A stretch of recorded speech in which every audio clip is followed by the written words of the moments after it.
கல்வாரி சுவிசேஷ மிஷனரி இயக்கம் இந்திய மக்களுடைய காணிக்கையினாலே விசுவாசத்தின் மூலமாய் செய்யப்படக்கூடிய ஒரு இயக்கம். ஒடிசா மாநிலத்தில் 6 மாவட்டங்களிலே 17 இன மக்களை மாதந்தோறும் 500 புதிய கிராமம் என்ற தரிசனத்தோடு இந்த ஆண்டிலே 6000 கிராமங்களிலே இயேசு என்ற ஒரு இலக்கை நோக்கி இந்த இயக்கமானது தீவிரமாய் செயல்பட்டு கொண்டிருக்கிறது. 201 முழுநேர பணியாளர்களை கொண்டு இயங்கக்கூடிய மிகப்பெரிய இந்த இயக்கமானது ஒடிசாவின் பல பாகங்களிலே திறந்த வழி கூட்டங்கள், விடுதலை முகாம்கள், தேசத்தின் எழுப்புதலுக்காக உபவாச ஜெபங்கள், வாலிபர் முகாம், சிறுவர் மத்தியிலே ஊழியம் என்ற ஒரு தரிசனத்தோடு செயல்பட்டு வருகிறது. நீங்களும் இணைந்து செயலாற்றலாமே.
ஆண்டவரும் அருமை இரட்சகருமாகிய இயேசு கிறிஸ்து நாமத்தில் ஒவ்வொருவரையும் அன்போடு கூட நான் வாழ்த்துகிறேன். இந்த நாளிலும் செய்திக்காக நாம் எடுத்துக்கொண்ட வேத பகுதி எசேக்கியேல் தீர்க்கதரிசியின் புஸ்தகம் 28வது அதிகாரம் 24வது வசனம். நான் வாசிக்கிறேன். இஸ்ரவேல் வம்சத்தாரை இகழ்ந்த அவர்களுடைய சுற்றுப்புறத்தாராகிய அனைவரிலும் இனி தைக்கிற முள்ளும் நோவுண்டாக்கிற நெருஞ்சிலும் அவர்களுக்கு இராது. அப்பொழுது நான் கர்த்தராகிய ஆண்டவர் என்று அறிந்து கொள்வார்கள். பிரியமானவர்களே, ஆண்டவர் சொல்லுகிறார், என் ஜனம் சந்தித்து கொண்டிருக்கிற நிந்தையை, அவமானத்தை, பரியாசத்தை நான் மாற்றுவேன். இனி தைக்கிற முள்ளும் நோவுண்டாக்கிற நெருஞ்சிலும் உனக்கு இராது. ஆண்டவரே இந்த வாக்கை கொண்டு வருகிறார். பிரியமானவர்களே, இஸ்ரவேல் ஜனங்கள் அவர்கள் பாவத்து நிமித்தமாக தேவனால் கைவிடப்பட்ட நாளிலே அவர்கள் நிந்தையை சந்தித்தார்கள், அவமானங்களை சகித்தார்கள், சத்துருக்கள் கையிலே ஒப்பு கொடுக்கப்பட்டார்கள், சிறையிருப்பை அனுபவித்தார்கள், தீங்கு அவர்களை தொடர்ந்தது. ஆனால் அவர்கள் உணர்வடைந்து மனம் திரும்பின போதோ கர்த்தர் அவர்கள் விண்ணப்பத்திற்கு பதில் கொடுத்தார். அவர்கள் ஜெபத்தை கேட்டார். அவர்களுடைய அங்கலாய்ப்பை கர்த்தர் கண்டார். அவர்களுக்கு இரக்கம் செய்தார். ஆண்டவர் சொல்லுகிறார், தைக்கிற முள்ளும் நோவுண்டாக்கிற நெருஞ்சிலும் இனி உனக்கு இராது. பிரியமானவர்களே, சில வருடங்களுக்கு முன்பாக ஒரு குடும்பத்தார் தன் மகளை அழைத்து கொண்டு என்னிடத்தில் ஜெப உதவிக்காக வந்தார்கள். அவர்கள் எனக்கு நன்றாக தெரிந்த ஒரு குடும்பம். நல்ல செல்லமாக மகளை வளர்த்தார்கள். ஆனால் திருமணம் செய்து கொடுத்த இடத்தில் அவள் மாமியார் நிமித்தமாக மிகவும் நெருக்கப்பட்டாள். எதை செய்தாலும் தவறு என்று சொல்லுவார்கள். ஒரு நாளும் அந்த மகளை பாராட்டினது கிடையாது. அவள் சமைத்த ஆகாரத்தை சந்தோஷமாக அவளை உற்சாகப்படுத்தி சாப்பிட்டது கிடையாது. எதையாவது ஒரு குறையை சொல்லிக்கொண்டே இருப்பார். கணவர் வேலைக்கு போய் திரும்பி வந்த உடனே அவள் தினந்தோறும் மாமியார் பேசின வார்த்தைகள், செய்த காரியங்கள் எல்லாவற்றையும் கணவரிடத்தில் சொல்லிக்கொண்டு அழுது கொண்டே இருப்பார்களாம். ஆனால் அந்த சகோதரியின் கணவர் ஒரு நல்ல மனிதர், சாந்த குணமுள்ளவர். அதே நேரத்தில் அவரும் கூட தாயாருக்கு பயப்படுகிறவர். ஒரு வார்த்தையும் தாயாரை எதிர்த்து கேட்பதில்லை. என் மனைவி நீங்கள் ஏன் இப்படி வருத்தப்படுத்துகிறீங்க அப்படி கேட்பதே கிடையாது. மாறாக நம்ம ஜெபம் பண்ணுவோம், தாயார் ஆண்டவர் மாற்றுவார், இப்படியே அவர் சொல்லிக்கொண்டே இருந்தார். வருடங்கள் கடந்து போனது. சில நேரங்களில் அவள் மிகவும் நெருக்கப்பட்டா. அப்படிப்பட்ட வசை சொல்லை அவள் வளர்ந்த வீட்டில் கேட்டதில்லை. ஆனால் புகுந்த வீட்டில் நிறைய பாடுகளை சகித்தா. உறவினர்கள் வீட்டுக்கு வரும்போது மாமியார் மருமகளை குறித்து அவள் காது கேட்கத்தக்கதாக அவளுடைய வேலையெல்லாம் இழிவுபடுத்தி பேசுவதுண்டு. கொஞ்ச நாட்கள் அவளுக்கு ஒரு அரசு வேலை கிடைத்தது. அது நிமித்தமாவது ஒரு சற்று இளைப்பாறுதல் கிடைக்கும் என்று நினைத்தாள். ஆனால் அவர்கள் அரசு வேலை பார்த்த போதிலும் வீட்டு வேலையை நீ தான் செய்யணும், தினந்தோறும் வீட்டு வேலைகளை செய்து வைத்து விட்டு தான் வேலைக்கு போவா, திரும்பி வந்து வீட்டு வேலைகளை செய்யணும். அப்படி மிகவும் அந்த சகோதரி நெருக்கப்பட்டார்கள். கடைசியாக கணவனும் மனைவியுமாக இணைந்து ஜெபித்தார்கள். தாயார் இடத்துல போய் சொல்லணும், நாங்கள் தனியாக ஒரு வீட்டில் இருக்கிறோம், அனுமதி வேணும்னு சொல்லி கேட்கணும் என்றவர்கள் உள்ளத்தில் தீர்மானித்தார்கள். ஏனென்றால் வீடுகளை கட்டி அவர்கள் வாடகைக்கு விட்டுருக்கிறாங்க.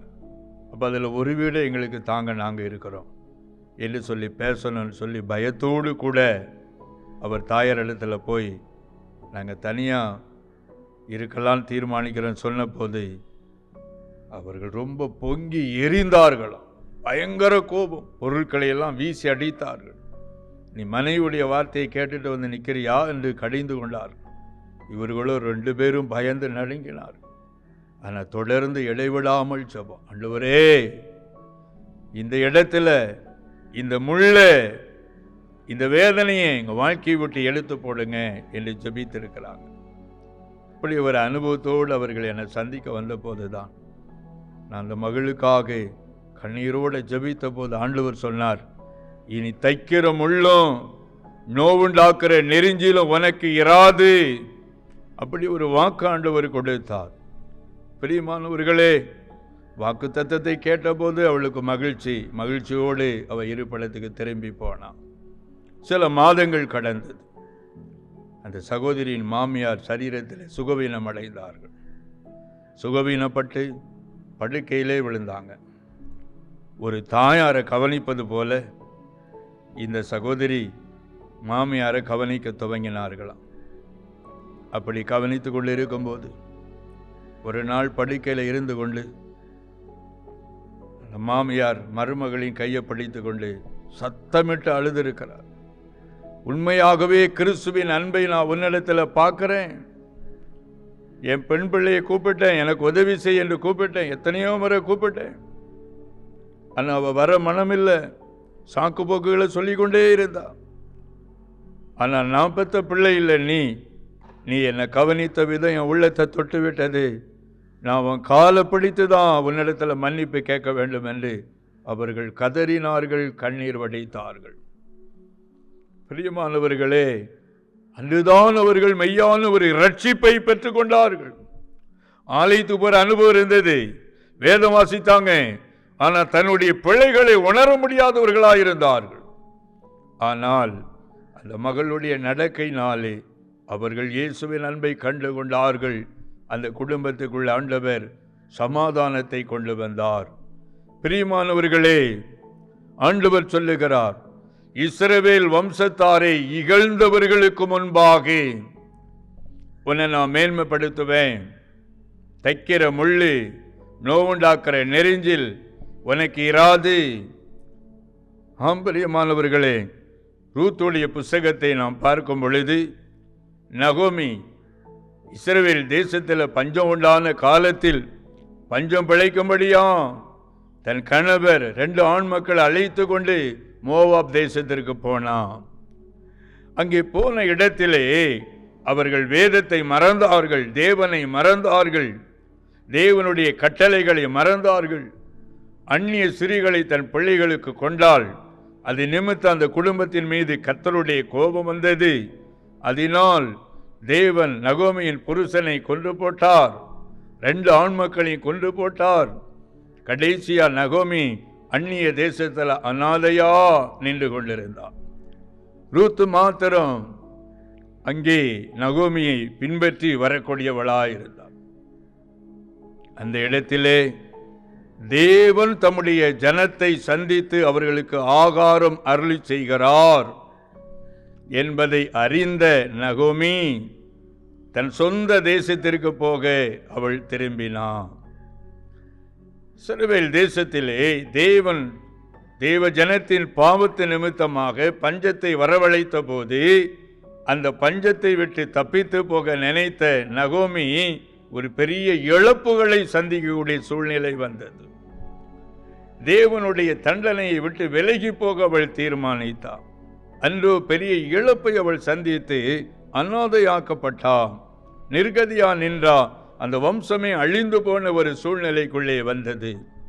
அவள் தன் தேசத்திற்கு திரும்பி வந்த போது அந்த தேசத்திலே, தன் சொந்த தேசத்திலே, இஸ்ரவேல் தேசத்தில் உறவினர்கள் அவளை பார்த்து நீ நகோமியா என்று சொல்லத்தக்க விதமாய் அவள் சரீரமெல்லாம் மெலிந்து போன ஒரு தோற்றம், ஒரு மெலிந்த உருவத்தோடு தேகத்தோடு இருந்தாள்.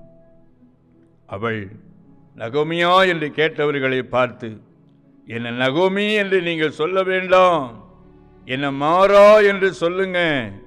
சர்வ வல்லமையுள்ள தேவன் என் வாழ்க்கையில கசப்பை கட்டளையிட்டார். எனக்கு நடந்ததெல்லாம் வேதனை என்று அவள் துக்கப்பட்டாள். நிந்தை அவளை மூடிற்று, அவமானம் அவளை மூடிற்று. அவள் வெறுமையாக்கப்பட்டு வந்தா, தனிமையா திரும்பி வந்தா, ஆண் மக்களை இழந்து அவள் வந்தா. ஆனால் அவள் தன் பிழையை உணர்ந்தபடியினாலே பரலோகத்தின் தேவன் நகோமியை நினைவு கூர்ந்தார். ரூத் நிமித்தமாக நகோமியின் குடும்பத்தை ஆண்டவர் கட்டினார். போவாஸ் ரூத்தை எடுத்துக்கொண்டு அவளுக்கு ஒரு குழந்தையை கொடுத்த போது நகோமி அந்த பிள்ளையை வளர்க்கும் தாயாய் மாறினாள். அந்த தைக்கிற முள், நோவுண்டாக்கிற நெறிஞ்சில் அதற்கு விலக்கி தேவன் நகோமியை பாதுகாத்ததை நம்ம பார்க்கிறோம். இழப்புக்கு சரியாக ஆண்டவர் நன்மை செய்தார். ஒருவேளை இந்த வார்த்தையை கேட்டுக்கொண்டிருக்கிற நீங்கள் இதுபோல வேதனையை சந்தித்துக் கொண்டிருக்கீங்களா? ஆண்டவர் உங்களை பார்த்து சொல்லுகிறார், இனி மகளே, தைக்கிற முள்ளு, நோவுண்டாக்கிற நெறிஞ்சிலும் உனக்கு இராது. ஒரு மனிதன் தன்னுடைய பாவத்தை உணர்ந்து தேவனை நோக்கி கூப்பிடும் பொழுது, தன் பாவத்திற்காக மனசாபப்படும் போது ஆண்டவர் அவர்களை உற்று பார்க்கக்கூடியவராயிருக்கிறார். இரக்கமுள்ள ஆண்டவர். அப்படியே நாம் வேதனைப்படுவதை விரும்பல. நம்மிடமாய் வந்து நம்மை நெருக்கிக் கொண்டிருக்கிற வேதனைகளில் இருந்து நமக்கு இளைப்பாறுதலை கொடுக்கக்கூடியவராயிருக்கிறார். பிரியமானவர்களே, ஒடிசா மாநில பணித்தளத்திலே ஆரம்ப காலத்தில் ஒரு நாள் குறிப்பிட்ட ஒரு பணித்தளத்தில் இருந்து இன்னொரு பணித்தளத்தை நோக்கி நான் போய்கொண்டிருந்தேன். அப்படி வாகனத்தில் சென்று கொண்டிருக்கும் போது வழியிலே ஒரு மனிதர் போக்குவரத்து வசதியில்லாத இடத்தில் மனைவி பிள்ளையோடு நின்று கொண்டிருந்தார். அவரை பார்த்த உடனே வாகனத்தை நான் நிறுத்தும்படிக்கு சொன்னேன். அவரை விசாரித்தோம். வாகனத்தில் ஏற்றி கொண்டு போன போது அவர் ஒரு கர்த்தருடைய ஊழியர் என்பதை நான் அறிந்து கொண்டேன். ஏனென்றால் விவசாயம், ஆடு மாடுகளை வைத்து கொண்டு அவர் இயேசுவை ஏற்றுக்கொண்டதினால் வெளி மாநிலத்திற்கு வேலைக்காக சென்ற போது இந்த இயேசுவை அவர் கேள்விப்பட்டார். மறுபடியும் தன் சொந்த இடத்திற்கு அவர் வந்தபோது அவர் இயேசுவை அறிவிக்கக்கூடிய மனிதராய் மாறினார். வேலை செய்து கொண்டே சுவிசேஷத்தை அறிவித்தார். ஆடு மாடுகளை விவசாயத்தை செய்து கொண்டு. ஆனால் திருமணம் ஆகி 9 வருடமா அவருக்கு பிள்ளை இல்லை. அவருடைய இனஜனம் எல்லாரும் அவரை இகழ்ந்தார்கள், பரியாசம் பண்ணினார்கள். இந்த இயேசுவை தேடி நீ என்ன கண்டுட்ட? இயேசு இயேசு இயேசுவை ஏற்றுக்கொள்ளுங்க, எங்களுக்கு ஓயாது பிரசங்கம் பண்ணிக்கிட்டே இருப்பிய. இயேசு ஏன் மனைவிக்கு ஒரு பிள்ளையை கொடுக்க வேண்டியதானே என்று சொல்லி அவர்கள் நிந்தித்த நிந்தனையின் காரணமாக ஒரு பிள்ளையை எடுத்து அவர் வளர்க்க துவங்கி விட்டார். மற்றபடி பிள்ளை இல்லாதிருந்தார். அவரை பார்த்தபோது அவருக்காக நான் ஜெபித்து அவர் இறங்கக்கூடிய இடத்துல அவரை இறக்கிவிட்டோம்.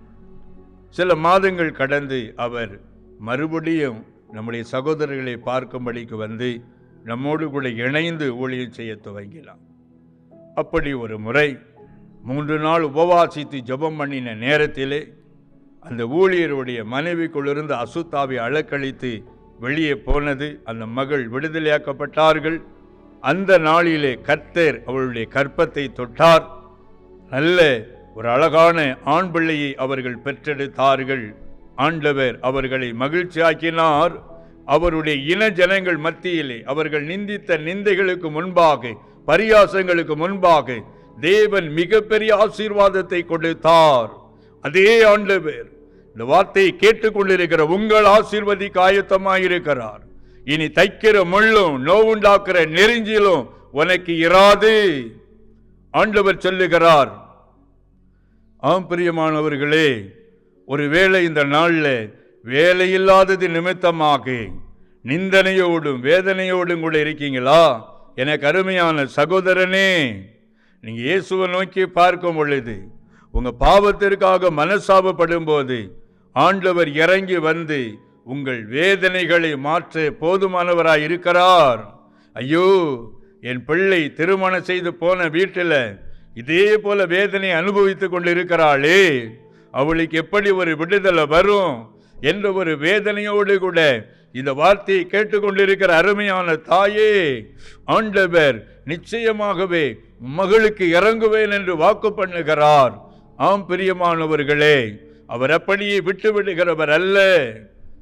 ஆண்டவர் சொல்லுகிறார், தைக்கிற முள்ளும் நோவுண்டாக்குற நெரிஞ்சிலும் உனக்கு இராது.